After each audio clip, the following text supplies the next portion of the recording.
আসসালামু আলাইকুম রহমতুল্লাহ। আলমে বারজখ অর্থাৎ মৃত্যুর পর হতে কিয়ামত পর্যন্ত সময়। আসুন আমরা মূল আলোচনায় যাবার আগে কিছু কথা জেনে নেই যে মানুষ মূলত দুটি জিনিসের সমন্বয়ে গঠিত। এক শরীর, যা প্রকাশ্য ও দৃষ্টিগোচর হয়। দ্বিতীয় রূহ বা আত্মা। যদিও আমরা রূহকে চোখে দেখি না, কিন্তু আমরা তার অস্তিত্ব ঠিকই অনুভব করতে পারি।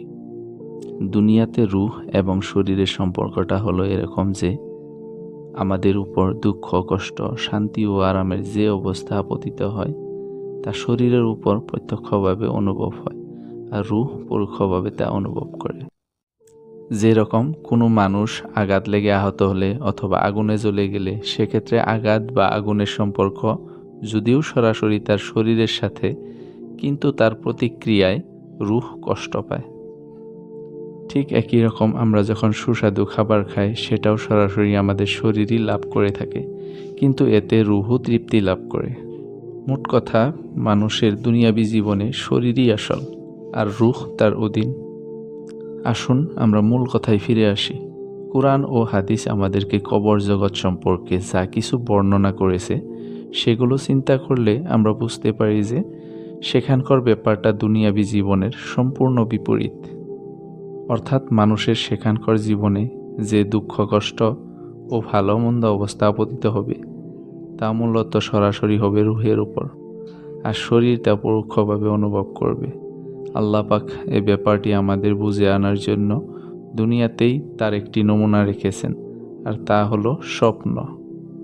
একজন মানুষ তার জীবনে এরকম স্বপ্ন অনেকবারই দেখে থাকে, যাতে তার খুবই মজা লাগে এবং আনন্দ অনুভব হয়, অথবা খুবই কষ্ট লাগে, মারাত্মক দুঃখ অনুভব করে।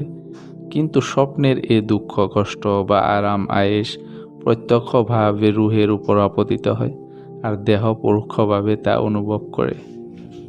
অর্থাৎ স্বপ্নে যখন কেউ দেখে যে সে খুবই মজাদার খাবার খাচ্ছে, তখন সে শুধু নিজ রূহ ও কল্পনা শক্তিকেই খেতে দেখে না, বরং সে দেখে যে জাগ্রত অবস্থার মতোই সে তার ওই শারীরিক মুখ দিয়ে খাচ্ছে, যে মুখ দিয়ে দুনিয়াতে সে প্রতিদিন খায়।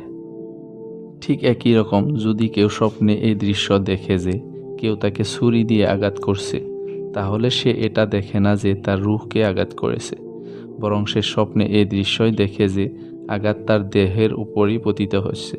সে সময় তার শরীর ওই রকমই আঘাত লাগে, যে রূপ আঘাত জাগ্রত অবস্থায় শরীরে লাগে।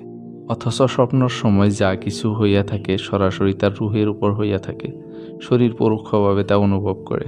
মোট কথা, ঘুমন্ত অবস্থায় মানুষ ভালো মন্দ স্বপ্ন দেখে যে সুখ বা দুঃখ, কষ্ট অনুভব করে, সেগুলো মূলত সরাসরি তার রূহের উপর সংগঠিত হয় এবং পরোক্ষভাবে শরীরের উপর তার আসর হয়। আসল কথা এই যে আমরা দুনিয়াতে কেবলমাত্র মানুষের ওই সকল অবস্থা দেখতে সক্ষম যার সম্পর্ক সরাসরি দেহের সাথে। সুতরাং আলমে বরজখ অর্থাৎ মৃত্যুর পর হতে কিয়ামত পর্যন্ত সময় মানুষের নেক আমল ও বদ আমলের উপর যা কিছু হবে, তাও ওই প্রকারই সংগঠিত হবে। সুতরাং আল্লাহ পাক আমাদেরকে বেশি বেশি নেক আমল করার তৌফিক দিক এবং কবর আযাব থেকে আমাদেরকে হেফাজত করুন। আমিন।